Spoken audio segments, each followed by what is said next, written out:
considered dead and buried more than once in this campaign. Does this turn the whole race on its head now?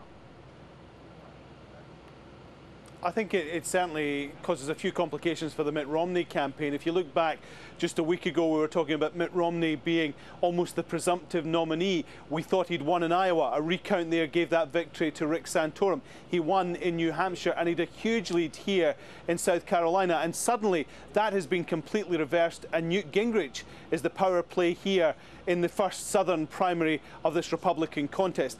Jason Johnson's been with us for a large part of the evening as we've been digesting these results as they come in. Jason, we heard from Newt Gingrich there, a very conciliatory tone towards the other candidates. Aren't we all great? Aren't we all terrific? Is this him beginning to appeal to those camps to get behind him? You know, I thought it was really strange that he was so conciliatory because that's not the Newt Gingrich that people fell in love with. The Newt Gingrich that fought and threw mud in Mitt Romney's face is the one who won. So I don't know if he's trying to change this early. He really shouldn't. It's not good for his campaign. But we heard Mitt Romney speak earlier and his tone changed as well. He's suddenly going on the attack against Newt Gingrich. What is going on? Look, if these guys switch roles, we might be doing this for months on end because I really think, look, Mitt Romney is better as the front runner and the guy who's behaving calm, and Newt Gingrich is better as the angry insurgent. If Newt Gingrich tries to put on the sort of nice and Mr. Rogers suit and be friendly to everyone, it's not going to go over very well. And Mitt Romney doesn't sound good as somebody who's attacking. So I think they need to stay in the lanes that they've been in and keep fighting in what's been successful so far. And what we've heard is that when they go to Florida, Newt speaks well, but isn't terribly well organised. Mitt Romney's got the money and is very well organised. Will that be important in a state as big and as diverse as Florida? Look, the fact is, the most important thing about what's going to happen in Florida is the fact that there are 2 more debates. And that's pretty much all that Newt Gingrich can do. He doesn't have the people on the ground, but if he can get people's eyeballs paying attention to him in debates, that's how he wins. If Mitt Romney wants to beat him, he's probably going to have to win in a debate, and that's going to be difficult. Rick Santorum finished in 3rd place. Surprised many. We thought he was heading for a 4th place finish.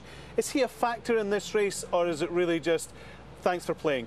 Well, he's going to be a factor because if he and Newt Gingrich decide that they're going to gang up on Mitt Romney, Romney's in trouble. These are 2 men who have strong conservative bona fides. People trust them, people respect them, and if they gang up, Romney's really going to have trouble because he's not going to get any help from Ron Paul. So what does Romney do? Does he head for Florida now and try to start kissing babies and shaking hands first thing on Sunday morning? Look, Mitt Romney is on a plane right now, heading to Florida, licking his wounds, spending as much money as he can, and making sure that he is ready for next week's debates. He has got to go into a debate and show Newt Gingrich that, look, you may be good in some of these debates so far, but I can still assert myself. If he doesn't do it, then Florida might slip out of his hands too. Jason, always a pleasure. Thank you very much indeed for joining us live here in South Carolina. So as we hear, the candidates already turning their attentions to Florida. The primary there is in 10 days, and that is going to give us a huge indication about who will be the candidate that the Republican Party will pick to face Barack Obama in the general election in November.